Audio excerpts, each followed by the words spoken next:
Vamos lá, meus irmãos, continuando aqui nossa aula, nosso terceiro dia de aula de Teologia Sistemática 3, Cristologia, Soteriologia, e nós estamos falando sobre expiação. Então, Gil, como falávamos agora no intervalo, o Gruden, na página 482, ele vai trabalhar termos do Novo Testamento que descrevem diferentes aspectos da expiação. Pode ver, ó, são vários aspectos. Júnior, no seu livro, eu não sei qual é a página, mas irmã Cleusa, abra no livro-texto, na página 482. É no item D, Júnior. Ou quando o autor ele está trabalhando dentro da questão das mortes, né, de Jesus, olha só, ele está aqui, ó. Onde está? Deixa eu ver. É necessidade de expiação? Aqui, ó, no item C, outras reflexões sobre a morte de Cristo. Aí vem o 2, o 3 e o 4. A morte de Cristo como substituição penal. Aí, depois vem o item D. Deixa eu olhar aqui. Como que é? Ó, tá assim, ó. Termos do Novo Testamento que descrevem diferentes aspectos da expiação. Termo do Novo... Encontrei. A minha é Fechou? 797. Isso. Ótimo, então. Termo do Novo Testamento que retrata diferentes aspectos. Isso, olha só. Aí ele vai falar sobre o sacrifício, sobre a propiciação, sobre a reconciliação e sobre a redenção. Né? Olha que interessante.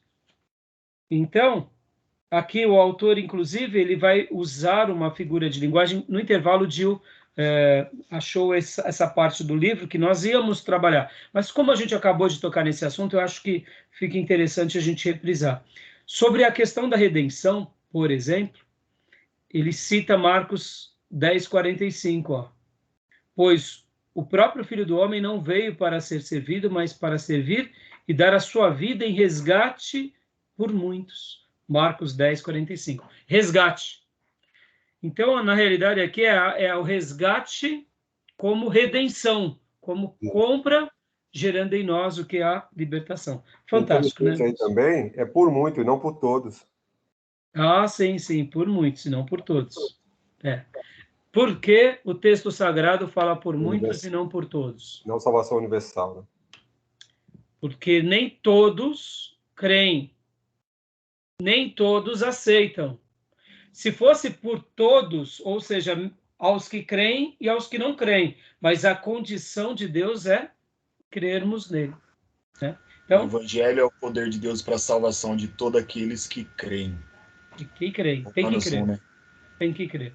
Né? É o preço que pagamos, em tese, seria crer. Só crer.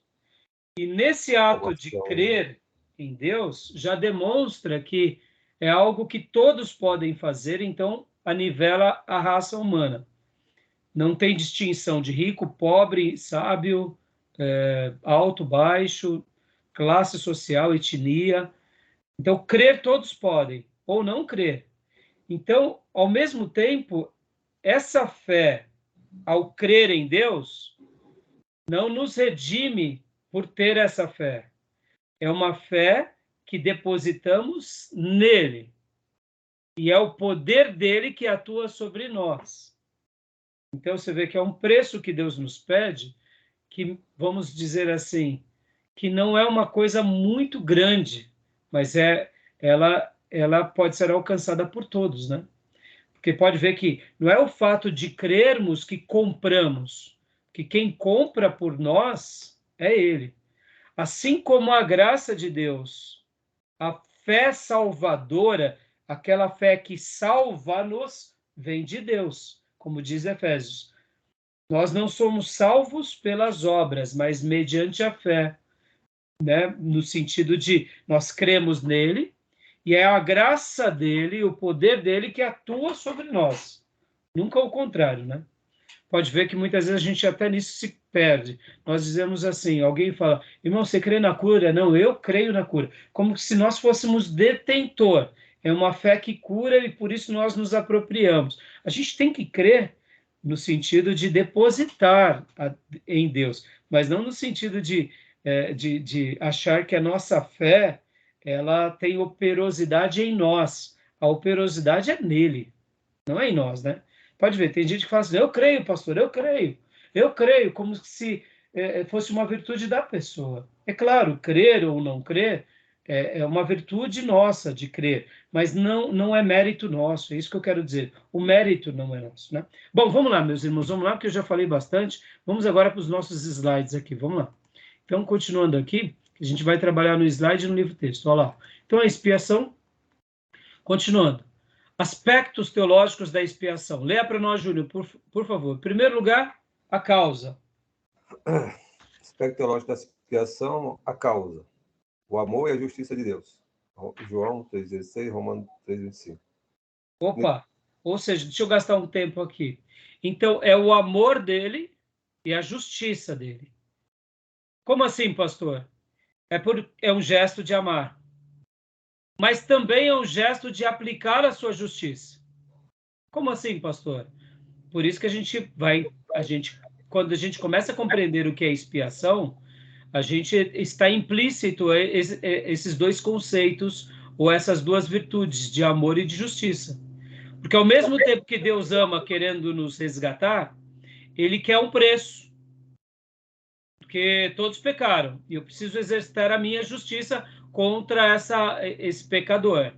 Então, dentro da expiação, o aspecto teológico, a causa, é tanto o amor quanto a justiça. De quem? De Deus.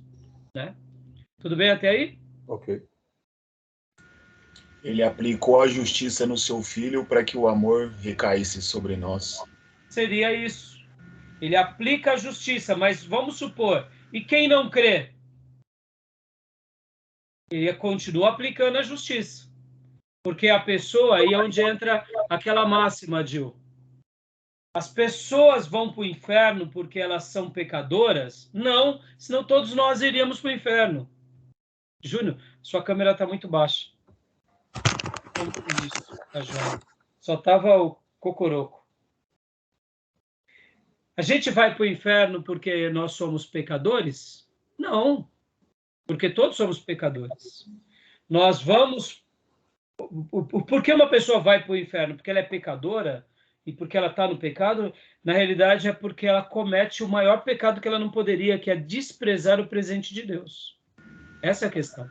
Glória a Deus. Essa é a grande essência, pode ver. Nós vamos para o céu porque somos santos? Não, somos pecadores. Paramos de viver no pecado pela graça de Deus. Mas a gente vai para o céu porque a gente aceitou o presente de Deus. Ou seja, a justiça de Deus agora, quando Deus fosse exercitar a justiça dele sobre nós, ele vê Jesus sobre nós. E sobre aquele que despreza Jesus? Ele vai para o inferno? Não é porque ele é pecador, é porque ele desprezou Jesus.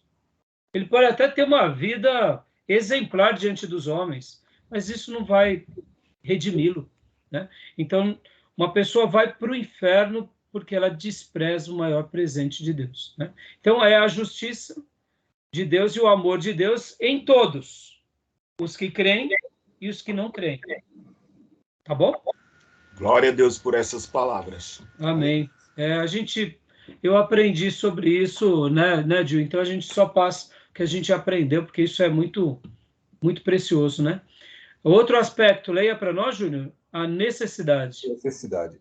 A expiação não era absolutamente necessária, mas como consequência da decisão divina de salvar alguns seres humanos, a expiação era absolutamente necessária.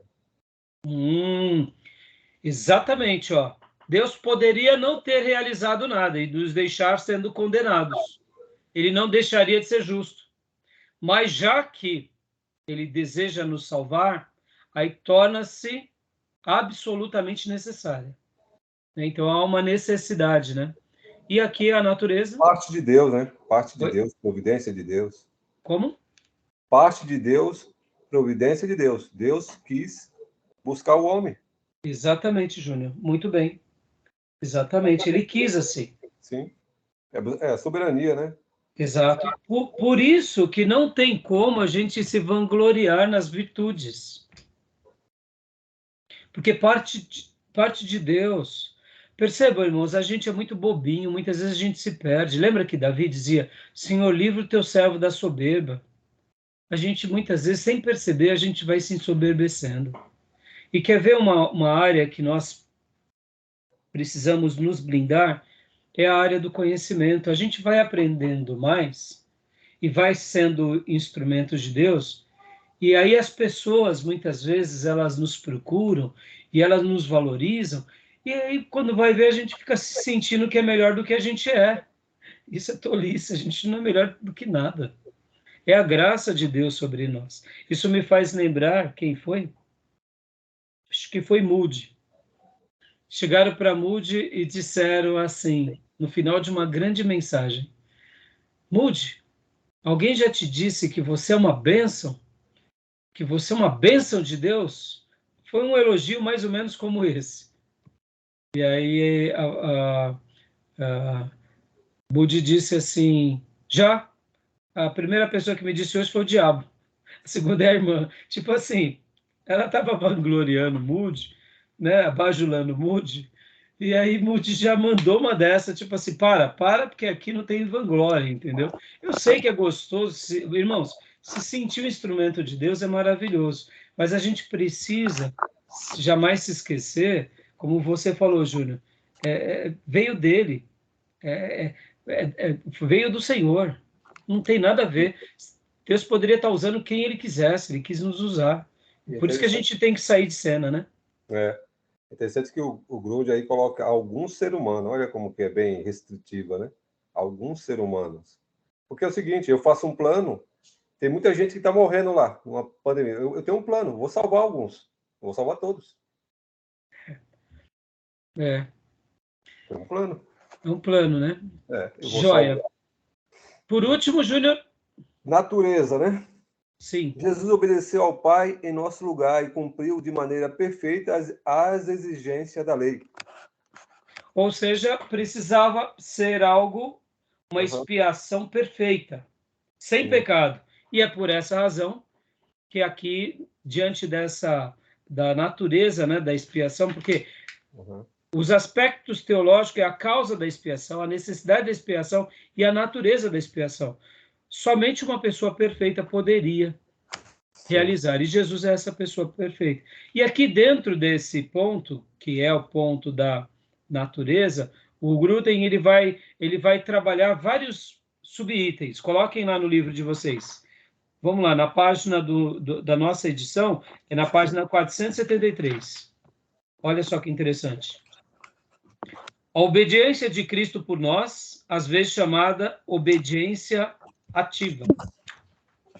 E aí, os sofrimentos de Cristo por nós, às vezes chamada obediência passiva. E os sofrimentos por toda a vida. Ele logo depois a natureza da expiação.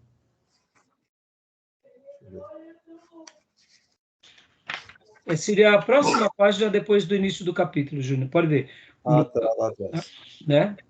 Coloca, tá lá. A causa da expiação, isso, a necessidade da expiação e a natureza da expiação. Sim. Né? Tem o lado a obediência de Cristo por nós, ou seja, ele se põe no nosso lugar. Por isso que é uma obediência ativa. Os sofrimentos de Cristo por nós, ele sofre em nosso lugar. Por isso que é uma obediência passiva, porque, de fato, ele sofre no nosso lugar. Nós não sofremos aquele sofrimento. Aí vem o sofrimento, aí depois vem o sofrimento por toda a vida e a dor de cruz, falando sobre a obra que ele realiza no nosso lugar, né? Tá bom? Agora, deixa eu fazer um apontamento aqui, meus irmãos, para que a gente não... aqui o Gruden também vai falar da dor física e morte, a dor de carregar o pecado, o abandono, a dor de suportar a ira de Deus. São textos muito importantes para a gente entender essa questão do sacrifício, da natureza, né? outras reflexões sobre a morte de Cristo. O castigo foi infligido por Deus Pai, né? Então, o que eu quero agora falar um pouco com vocês aqui? Aqui, ó, a gente vai entrar nos slides. Deixa eu só falar uma coisa aqui para a gente ler o próximo slide. A gente não pode fazer uma confusão de que o nosso sofrimento, ele também é um sofrimento que ele aprimora o sofrimento de Cristo. Ele aperfeiçoa o sofrimento de Cristo. Lembram daquela ideia do estigmata? Que eu sinto os estigmas, eu sinto as dores de Cristo sobre o meu corpo. Seria mais ou menos como um ato de penitência.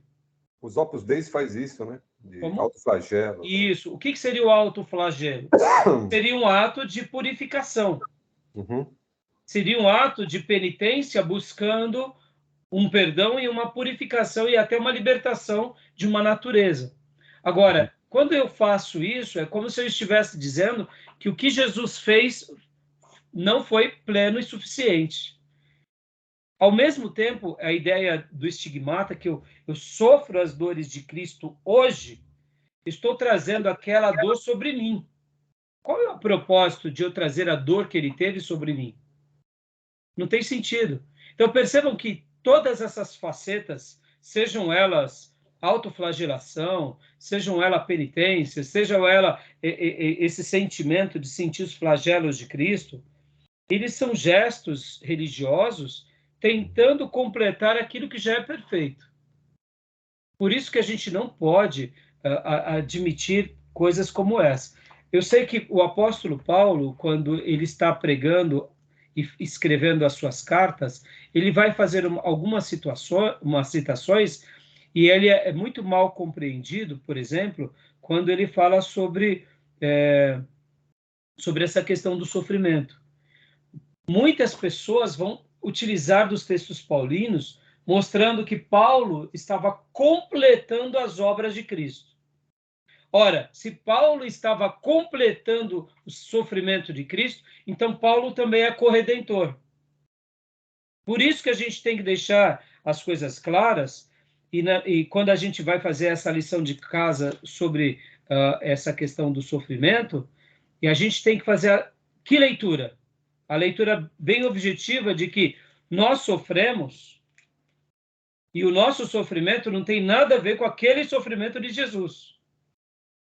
O sofrimento de Jesus foi um sofrimento onde ele sofre por nós e ele compra-nos, redime-nos. O nosso sofrimento, ele acaba sendo um sofrimento que nos aperfeiçoa. Como o quê? Como pessoa na vida. Porque vocês hão de convir comigo que o sofrimento, ele também pode ser uma espada de dois gumes. Ou o sofrimento nos aperfeiçoa, ou ele nos prejudica. Porque vocês vão lembrar até da seguinte frase, que o sofrimento nos aperfeiçoa. Mas isso não é uma máxima bíblica. O sofrimento pode sim nos aperfeiçoar se formos ensináveis. Mas se nós não formos ensináveis, o sofrimento pode nos traumatizar. Concorda? Sim. Então, para Paulo, o sofrimento, ele tinha essa perspectiva de aperfeiçoamento, porque ele sabia que dentro do projeto de Deus para a vida dele, o sofrimento fazia parte. Por que fazia parte? Por causa dos desígnios de Deus. Agora, foram todas as pessoas que sofreram como Paulo? Claro que não. Então, quando Paulo faz essa citação, eu só estou fazendo questão para a gente não distorcer as ideias, né? Porque pode ver que a religião tenta colocar sobre nós os trapos da autorredenção. E tudo que é autorredenção, ela é trapos de imundícia, tá bom? Então, vamos lá aqui. Pode ler para nós, Júnior, por gentileza? Consequências da expiação. As consequências da expiação. A obediência de Cristo por nós. Obediência ativa. Cristo tinha de viver uma vida de perfeita obediência a Deus, a fim de que pudesse obter a justiça por nós. Ele tinha de obedecer à lei, ao longo de toda a sua vida por nós, de modo que os méritos de sua perfeita obediência fossem contados em nosso favor. Joia. Então, tranquilo até aí? Querem tirar alguma dúvida? Ficou claro o que é esse termo? Sim, claro. Tá. Agora, deixa eu ler o texto que eu estava citando para vocês sobre as palavras de Paulo. Abram lá em Colossenses 1:24. Olha só o que está escrito em Colossenses 1:24.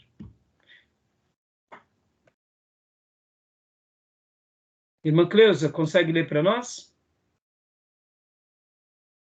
Colossenses 1:24.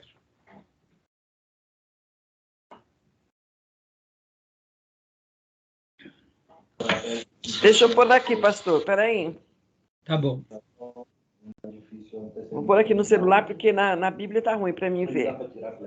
Se tiver muito ruim, eu peço para o teu irmão ler. Por favor, pastor, o seguinte eu leio. Tá bom. Então pode ler, Gil. Ou Júnior.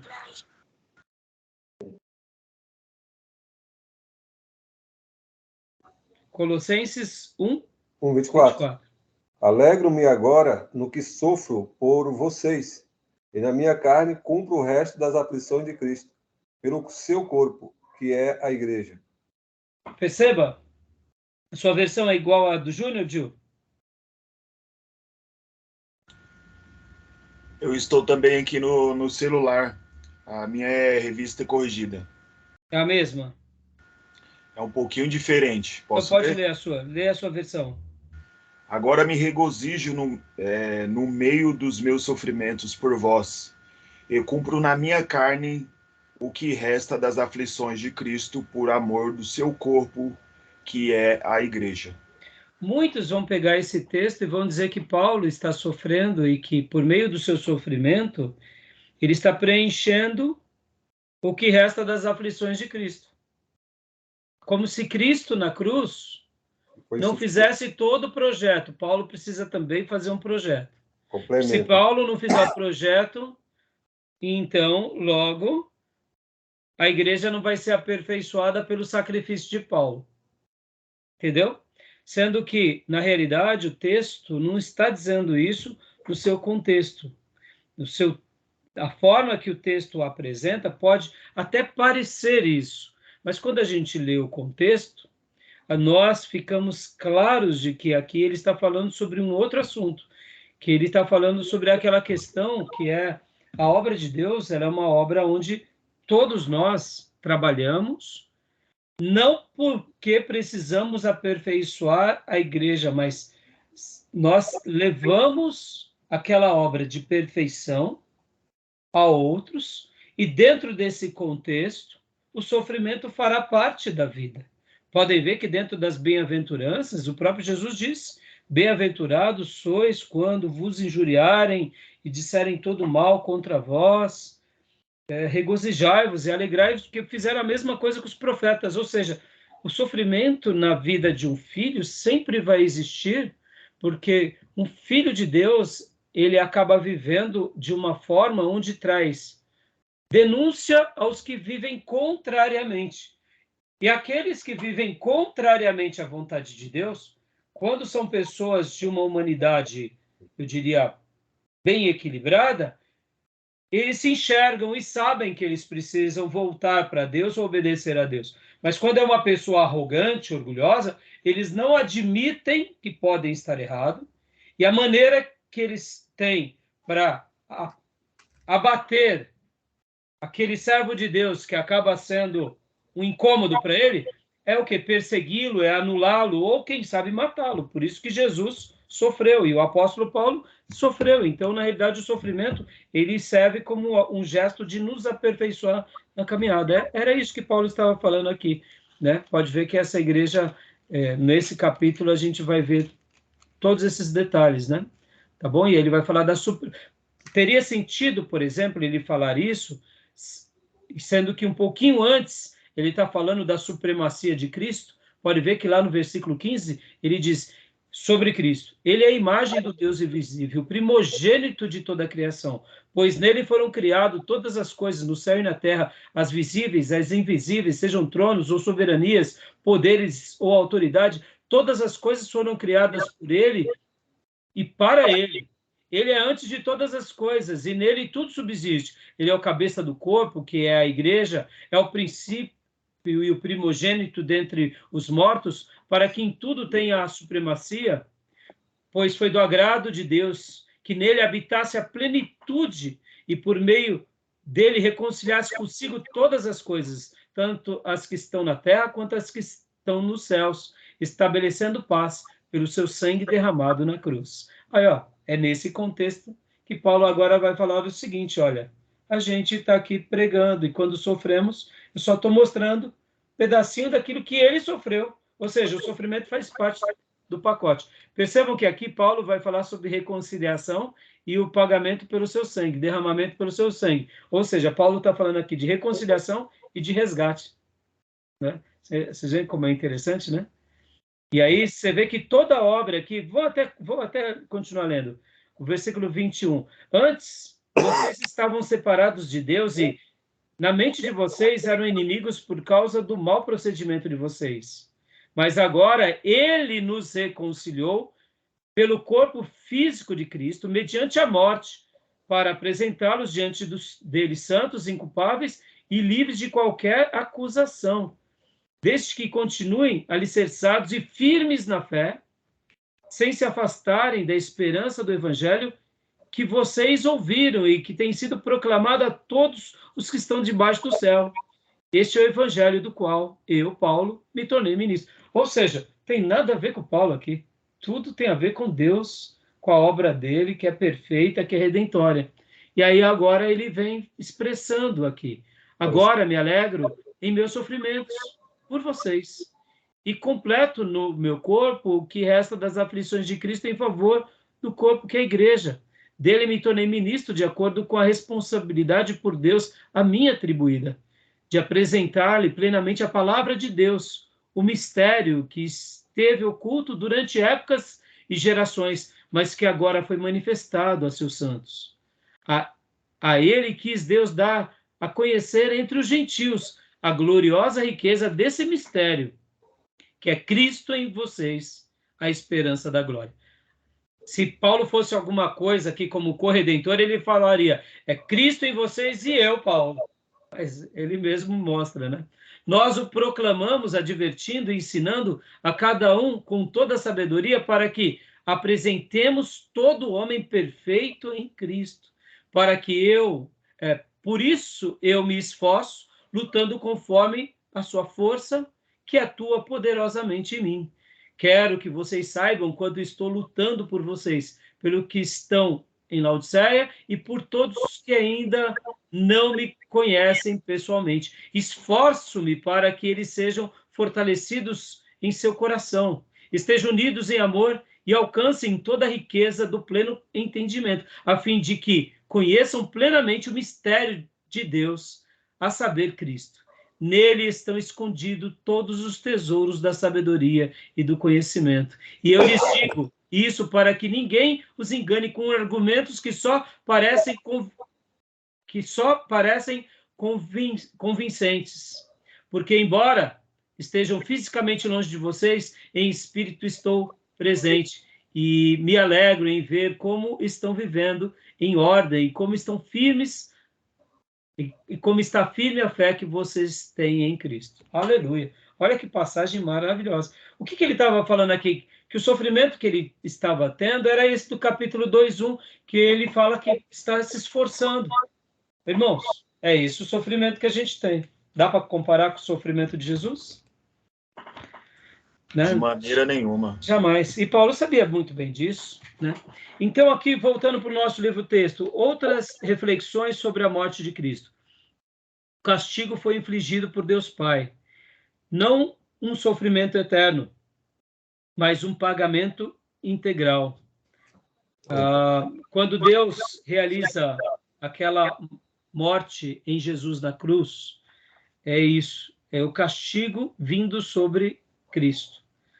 O castigo que era nosso vem sobre Cristo. Eu vou até indicar para vocês, eu acho que eu publiquei aqui, pastor Paulo Júnior foi naquele podcast, tem um podcast muito famoso aí, que é, não sei o que, inteligência emocional, inteligência... Eu cheguei a ver uns trechos. Então, depois tentem assistir esse podcast completo. O pastor Paulo Júnior ali foi tão feliz, proclamando o evangelho, falando sobre essa questão do juízo de Deus. Ele foi muito feliz nesse podcast. Depois assistam, fica muito claro essa questão do castigo de Deus. Quando Deus sentencia Jesus, na realidade ele sentencia, não porque Jesus errou, mas porque ali a ira dele estava sendo derramada sobre Jesus por causa da nossa morte substitutiva, ou melhor, da morte dele substitutiva. Então, o castigo de Deus cai sobre Jesus porque os nossos pecados foram lançados sobre ele. Então, o castigo foi infligido por Deus Pai, como os textos bíblicos nos ensinam. Aquele que não conheceu o pecado, isto é, Cristo, ele o fez pecado por nós, para que nele fôssemos feitos justiça de Deus. Ou como também disse Isaías, o Senhor fez cair sobre ele a iniquidade de todos nós. Então, quando Jesus ele é partido na cruz, é o próprio Deus infligindo a nossa miséria sobre ele. Como está em Romanos 5,8 também. Deus prova o seu amor, Deus prova o seu próprio amor para conosco pelo fato de ter Cristo morrido por nós, sendo nós ainda pecadores. Ou seja, é essa questão da substituição. Agora, é óbvio que esse pagamento foi ali, naquele momento. Não foi um pagamento eterno, no sentido de que Jesus continua sofrendo ainda, né? Não um sofrimento eterno, mas um pagamento integral. Ele paga uma vez por todas. Eu não me recordo se eu já contei aqui para vocês que eu aprendi com um pastor, reverendo Amilcar. Ele, em certa ocasião, pregando, inclusive tivemos a honra de recebê-lo na nossa comunidade. Ele pediu, o reverendo Amilcar, dentro dos presbiterianos, ele fazia um papel de evangelista, um pastor evangelista. Então, ele saía pregando nas igrejas, fazendo cruzadas, e realmente, irmãos, Deus o usava muito para que ele pudesse, assim, por meio da pregação do evangelho, estar ganhando vidas. E quando recebemos ele na nossa igreja, tivemos várias entregas para Cristo, e foi uma bênção. E mais uma coisa marcou demais naquela série de mensagens que o reverendo Amilcar trouxe. Ele disse o seguinte: imaginem vocês agora, como se Deus Pai, tivesse 2 pratos nas mãos, ou Deus Pai tivesse diante de uma balança em que nenhum dos pratos Deus colocasse toda a criação humana de todas as gerações. E aí ele foi mencionando. Imaginem, sabe aquelas balanças que tem o fiel? Fiel da balança? Sabe que tem um ponteiro? Uhum. Tem os pratos, né? Que é que nem o mesmo símbolo do direito, né, Júnior? É. E aí o que acontece? Ele foi fazendo uma construção em que ele colocava todos os seres humanos e toda a miséria humana de todas as gerações e os pecados. Então ficava um peso muito grande fazendo com que esse prato descesse. E aí o reverendo Amilcar, ele, né, de forma muito linda, ele falou assim: agora imagine nesse outro prato vindo alguém e colocando apenas uma gota do sangue, com conta-gota, uma gota só do sangue de Jesus sobre esse outro prato. Aí ele dizia que na hora que aquela gota caiu naquele prato, esse prato que estava vazio, que não podia levantar nunca, esse peso aqui é o peso do pecado, era um peso que não tinha ninguém que pudesse fazer contrapeso. Anjos, bondades, virtudes, mas de repente veio o próprio Deus com um conta-gotas, e nesse conta-gotas tinha um sangue, que era o sangue de Jesus. E no momento que caiu uma gota nesse prato, fez isso. Pum, bateu e fez um grande barulho. E o reverendo Amilcar concluiu, ele dizendo que uma gota do sangue de Jesus vertido redimiu todo o universo, ou todos os que creem nele. Levando ao quê? A salvação e a conclusão de tudo. Então, mostrando que esse castigo e esse sofrimento foi um pagamento tão integral como que se realmente ocorresse isso na cruz. Toda a história do gênero humano, de todas as gerações, foi redimido pelo poder de uma única gota do sangue de Jesus. Isso é o poder da expiação, isso é o resgate. Então, é nisso que a Bíblia vai mostrar sobre aqui, no próximo ponto, que é o significado do sangue de Jesus, né? Sabendo que não foi mediante coisas corruptíveis, na página 481, como prata ou ouro, que fostes resgatados do vosso fútil procedimento que os vossos pais vos levaram, mas pelo precioso sangue, como de cordeiro, sem defeito, sem mácula, o sangue de Cristo. 1 Pedro 1, 18 e 19. E aqui o autor vai concluir no último parágrafo da página 481. O sangue de Cristo é a clara evidência externa de que seu sangue vital foi derramado quando ele experimentou a morte sacrificial para pagar nossa redenção. O sangue de Cristo significa sua morte e seu aspecto salvífico. Embora possamos pensar que o sangue de Cristo, como evidência de que sua vida foi dada, refere-se exclusivamente à remoção da nossa culpa judicial diante de Deus, pois essa é sua referência primária, os autores do Novo Testamento atribuem-lhe também vários outros efeitos. Pelo sangue de Cristo, nossa consciência é purificada, obtemos, como dizem em Hebreus 9,14, obtemos acesso ousado a Deus em adoração e oração, Hebreus 10:19, somos purificados da maneira progressiva do pecado restante, 1 João 1:7 e Apocalipse 1:5, somos capazes de vencer o acusador dos irmãos, Apocalipse 12:10 e 11, e resgatados de um modo pecaminoso de vida, 1 Pedro 1:18 e 19. Ou seja, é um ato legal? Sim, mas não é só um ato legal, é uma dádiva que atinge várias outras áreas, como entrarmos diante de Deus, sermos perdoados, purificados, vencermos o acusador, temos essa capacidade de agora sermos libertos de todo mal, ou seja, é extraordinário, né? E aí vem o quarto e último ponto, a morte de Cristo como substituto penal. E sobre essa questão, o Júnior entende muito bem, né, Júnior? Essa questão do penal. Como advogado, né? Para você, isso daqui acaba sendo até, eu diria, até açúcar na boca, né, Júnior? Nesses assuntos penais, né? Isso aqui está mais ligado ao crime, à parte penal, né? O jurídico é mais dentro do crime, né? A gente vê mais parte civil. Então, leia para nós esse parágrafo, Júnior. Tá bom. Concepção da morte de Cristo. Tá. Aqui da morte de Cristo? Ou não? Isso. Aqui, né? Não. Aqui depois. Do livro texto. Aqui é a morte de Cristo como substituto penal? A morte de Cristo como substituto penal, só esse parágrafo. Tá.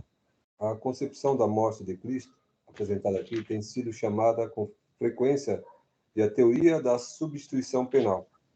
A morte de Cristo foi penal, pelo fato de ele ter cumprido uma pena quando morreu. A sua morte também foi uma substituição, pelo fato de ele ter sido nosso substituto quando morreu. Essa tem sido a compreensão ortodoxa da expiação sustentada por teólogos evangélicos, em contraste com outras concepções que tentam explicar a expiação independentemente da ideia de ira de Deus ou de pagamento da pena pelo pecado. Continua? Não, tá bom até aí. Não, pode continuar, desculpa, pode continuar outro parágrafo, desculpa. Tá. Essa concepção da expiação é chamada, às vezes, de teoria da expiação vicária.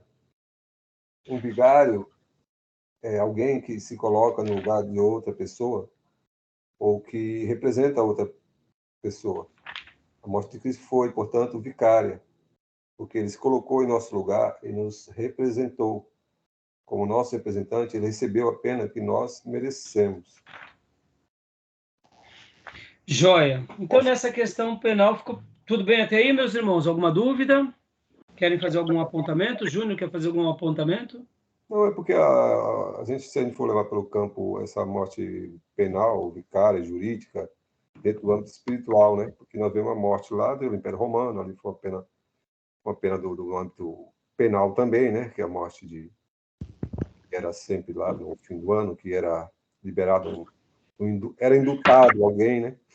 E ele foi condenado. E representa também essa questão da expiação, né? Por nós, no âmbito espiritual, que a lei exige, né? Porque sem sangue não há remissão. Sim, sim. E o Senhor, ele morre em nosso lugar, substitui a pena era para nós, a culpa era nossa, e ele toma para si, né? As nossas transgressões. E essa é a ideia, né? Alguém está lá na pena no corredor da morte e alguém fala assim, ó, quem é que aceita morrer no lugar desse condenado aqui? Quem é que vai? Ninguém quis, porque, aliás, para Deus, não podia ser alguém, qualquer um, né? Tem que ser perfeito, né? E aí o próprio Deus perfeito faz tudo isso por nós. É verdade. Por essa razão que quando nós temos depois da caminhada algum tipo de virtude, algum tipo de graça, não tem como a gente poder se vangloriar de nada, porque tudo dependeu dele. Nada depende de nós para atingirmos o céu, ou mesmo que agora ele nos use, é ele nos usando. Não tem sentido se vangloriar, né? Bom, e aí o autor vai trabalhar os termos do Novo Testamento que descrevem diferentes aspectos da expiação. E aí onde entra o bloco anterior que a gente falou sobre sacrifício, propiciação, reconciliação e redenção. Eu creio que sobre isso a gente deu já uma boa andada. Agora vamos voltar para o slide aqui, antes de irmos dar sequência no livro-texto, eu quero continuar lendo aqui, só para a gente prosseguir nos slides. Pode continuar lendo para nós, Júnior, por favor. As consequências da expiação.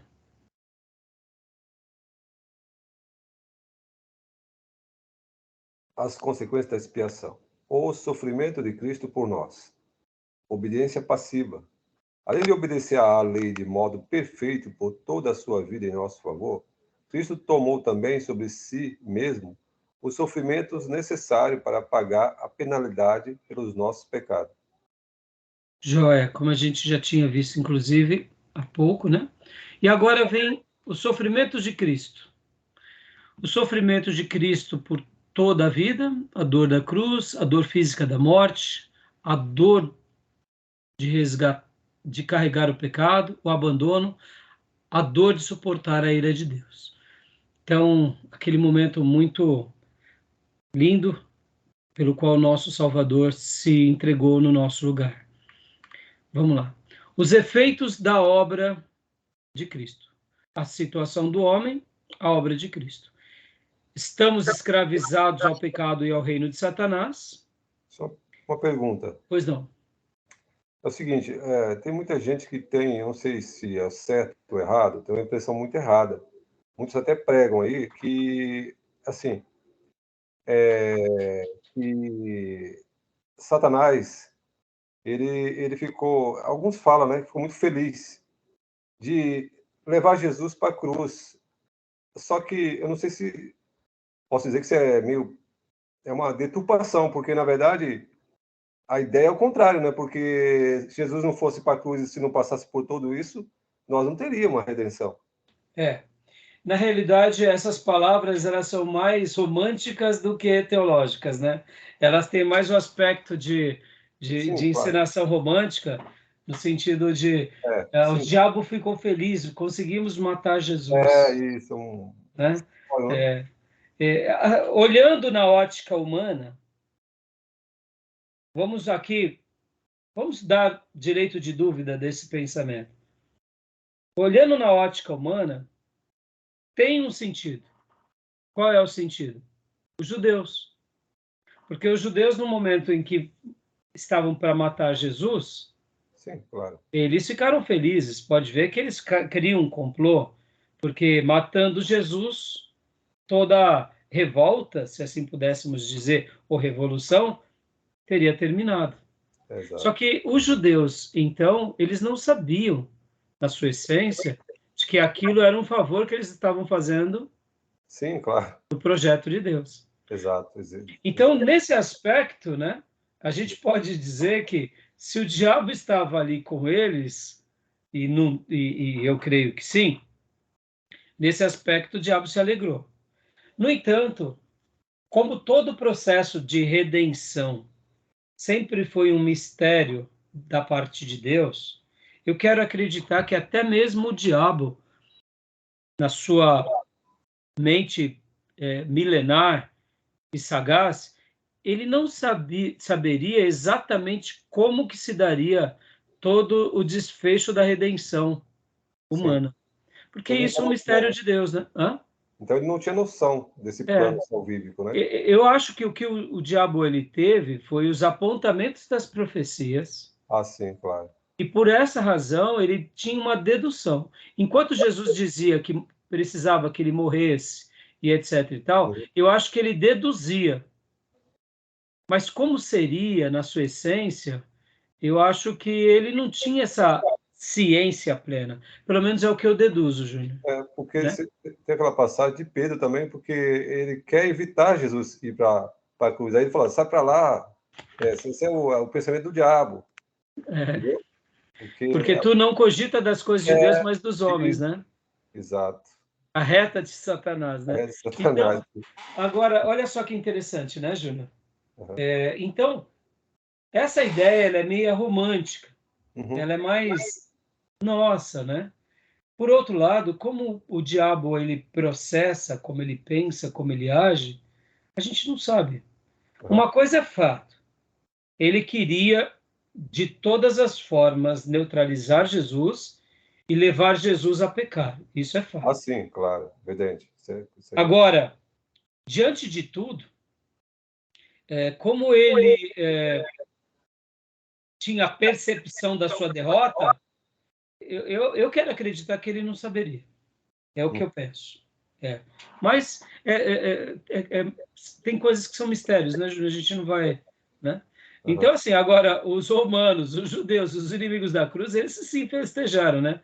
Acabamos com o impostor. E, nessas horas, os demônios estão ali do lado, né? Podem ver. Olha que interessante. Deixa eu abrir um parênteses aqui, irmãos. Existe o espírito maligno. Ele está solto aí, a gente tem visto isso. Mas lembra o que eu disse nas aulas passadas, principalmente em teontologia? Nós somos um espírito, temos uma alma e habitamos no corpo. O ser humano, cada ser humano tem um espírito. Cada ser humano tem um espírito. Mesmo o ser humano que vive no pecado, ele tem um espírito que está sob o pecado, mas ele tem um espírito. Vocês já notaram que cada pessoa tem uma certa personalidade e tem atitudes humanas, racionais, que tem hora que a gente não consegue decifrar o que alguém está pensando ou o que ele vai fazer. Eu posso dizer assim, uma pessoa sem Deus, quando ela não está sobre o domínio direto das trevas, ela também acaba sendo um instrumento do mal tão grande quanto um próprio demônio. Principalmente esses homens que nem agora, né? A gente tem visto esses terroristas. Se eles não estão possuídos dos demônios, porque fazer atrocidades com o ser humano desse ponto, como foi feito pelo grupo Hamas, é uma coisa muito cruel. Se eles não estão possuídos pelos demônios, eles personificam no seu próprio espírito aquela maldade e magnanimidade dos demônios. Então, quando a gente vê, né, uma pessoa muito cruel, ou se ela não está com o demônio, mas a vida dela é praticamente a cópia é quase uma cópia, um Ctrl-C, Ctrl-V de como age um demônio em carne. Por isso que muitas pessoas vão dizer que o demônio está entre nós, né? Que não existe inferno, que o inferno está entre nós. Porque são seres humanos que eles se permitem viver uma vida tão maldosa, tão cruel, que chega a ser praticamente a personificação do mal. Eu quero acreditar que essas pessoas, o diabo fica assim só do lado falando, olha, que discípulo meu você é, né? É o que eu penso, sabe, irmãos? É um devaneio meu, tá? Porque assim, eu não quero acreditar que todo mundo está com o demônio.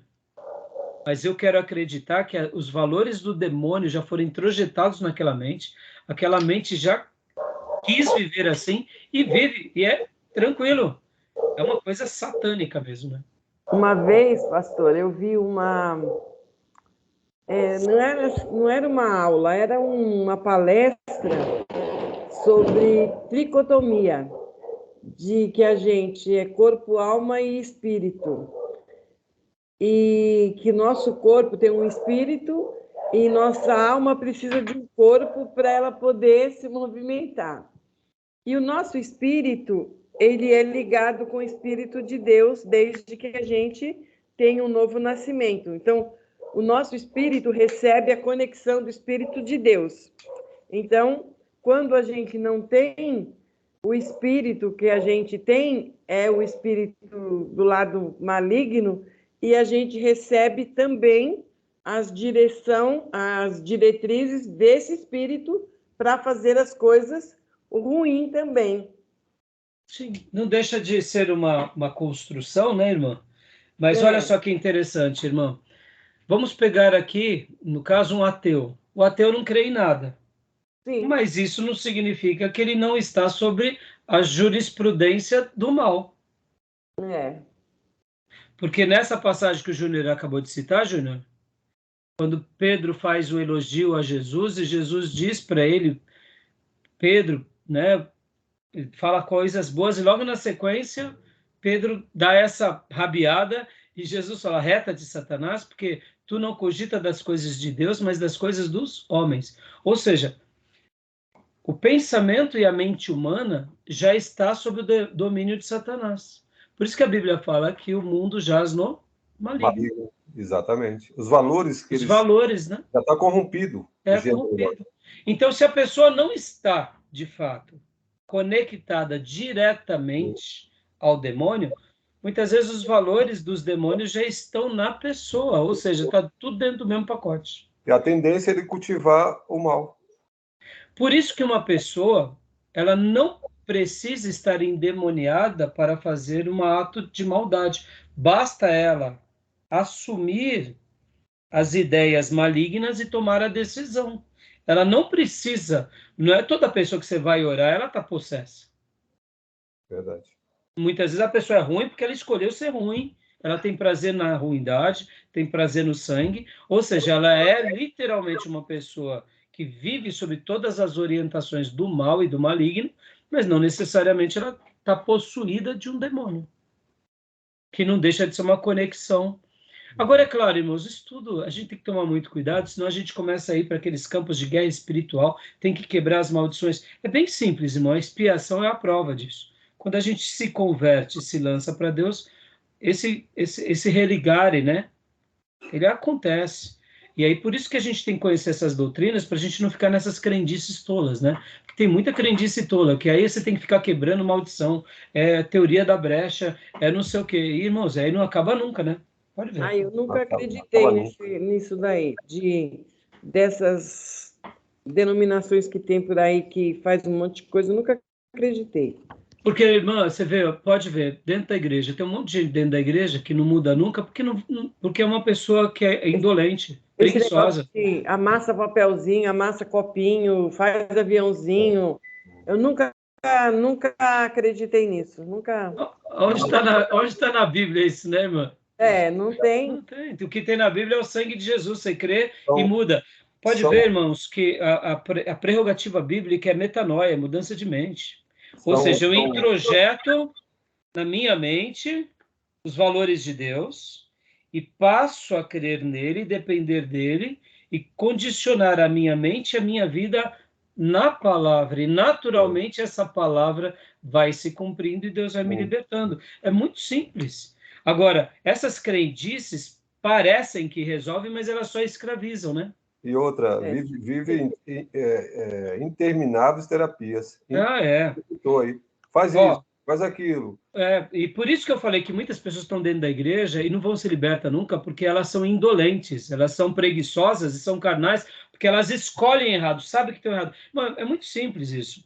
A pessoa muitas vezes sabe que está errado, mas ela é rebelde, ela assumiu uma natureza rebelde. A gente tem que deixar de ser rebelde, tem que deixar de ser arrogante, tem que botar a nossa boca no pó e tem que clamar a Deus de todo o coração. Quando a gente faz isso e começa naturalmente a praticar, é o que Paulo fala, fazer a nossa mente cativa a Cristo.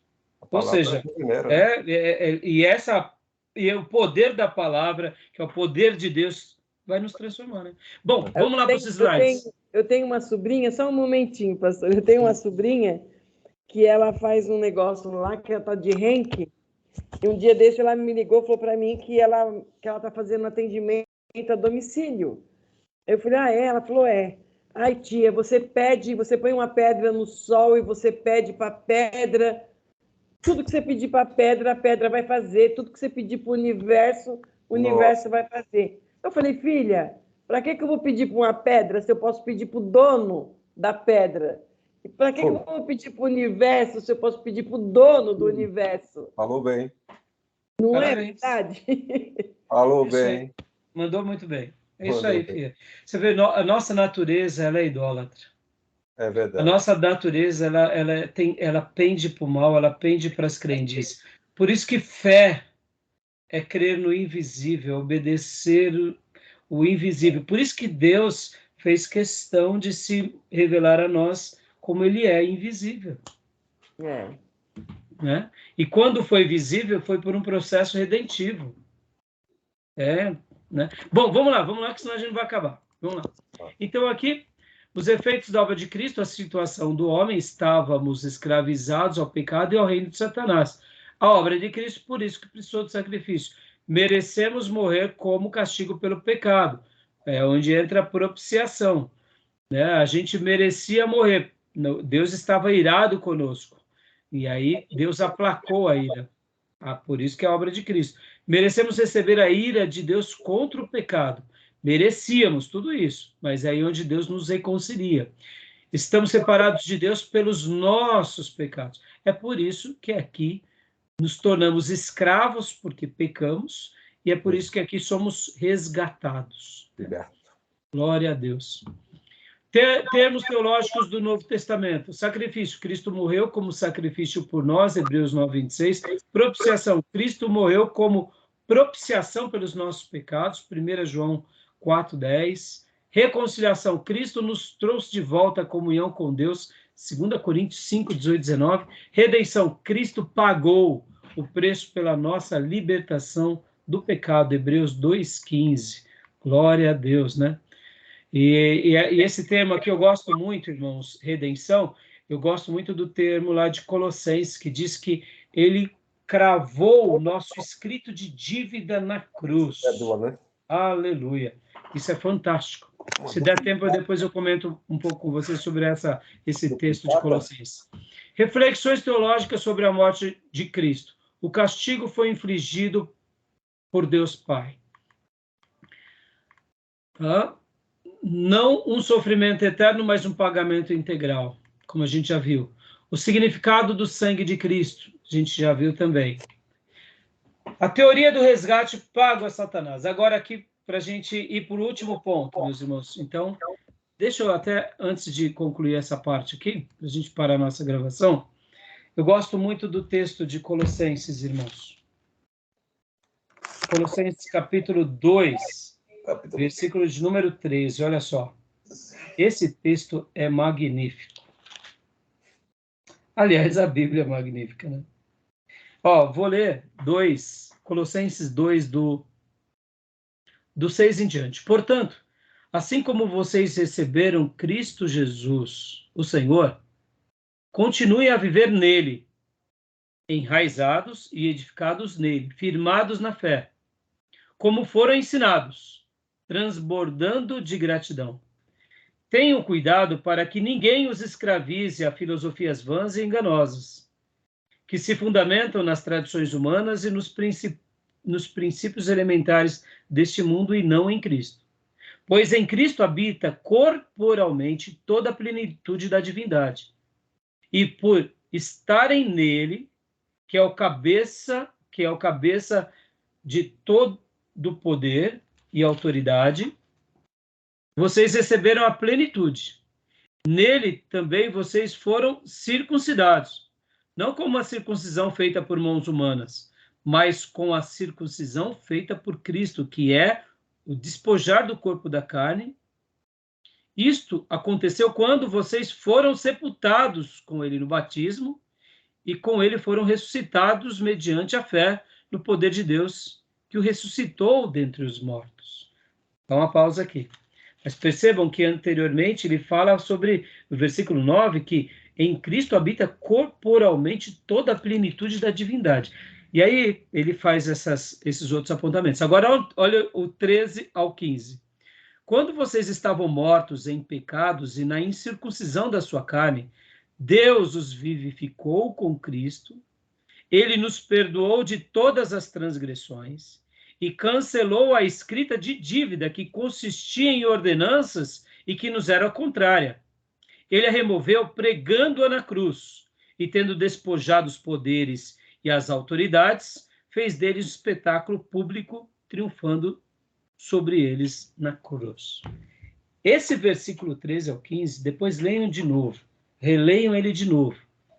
O que o texto está dizendo é o seguinte, que havia uma dívida nossa. Sabe, antigamente, quando a gente ia na padaria e comprava fiado e tinha lá a caderneta do seu Manuel, e aí o Manuel dizia assim, família fulano de tal, família Queiroz. Aí estava lá um leite, um pão, um saco de arroz, cadernetinha, né? Caderneta. E aí, no final do mês, chegava o nosso pai lá e pagava a caderneta. E aí rasgava, riscava lá, tá pago, né?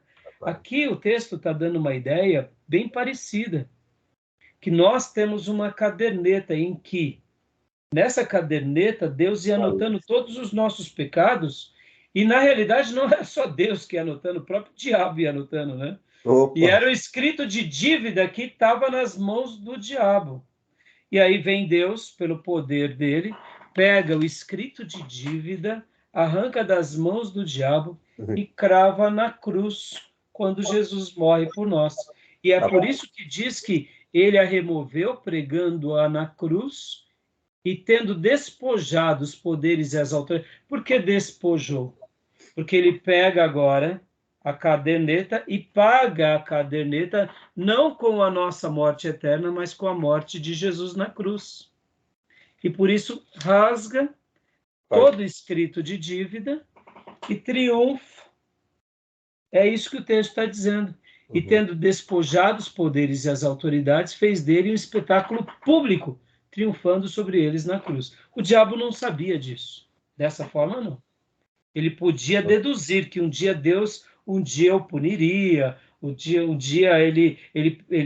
Mas assim, nas entrelinhas, a cruz, aquele momento, foi o grande momento de Deus na nossa vida. E é por essa razão que a gente vai dar uma pausa agora, porque tem agora essa teoria, a teoria do resgate pago a Satanás. Aí a gente vai gastar um tempo agora, no último bloco, para a gente estar encerrando isso. Mas o que eu queria destacar aqui com vocês não era nem essa teoria do resgate, mas eu queria que vocês ficassem fixos no que o Senhor fez aqui, mostrando que quando nós estávamos mortos nos nossos delitos e pecado, Deus os vivificou em Cristo e Ele nos perdoou todas as transgressões e cancelou o escrito de dívida que consistiam em ordenanças e que nos era contrária. Ele removeu pregando-as na cruz. Ou seja, irmão, a cruz é fantástica. Não a cruz pela cruz, mas quem foi a cruz, que é Jesus. Por isso que é magnífico, né? Essa ideia do resgate é maravilhoso.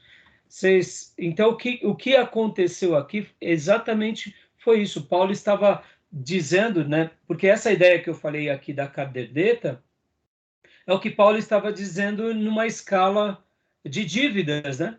Lembra que na antiguidade você tinha suas dívidas? E essas dívidas não pagas, você poderia se tornar o quê do credor? Um escravo. Escravo. Você vendia, ou você se tornava escravo, ou a sua família se tornava escravo. Então, Jesus estava pegando as dívidas de todos os devedores e triunfou na cruz, pagando. É fantástico. Aqui é a expiação. Aqui é a redenção. Aleluia. Amém. Amém. Tá bom, meus irmãos? Vamos dar uma pausa e vamos fazer o último bloco para a gente encerrar? Joia? Tranquilo? Podemos? Fechar? Ok.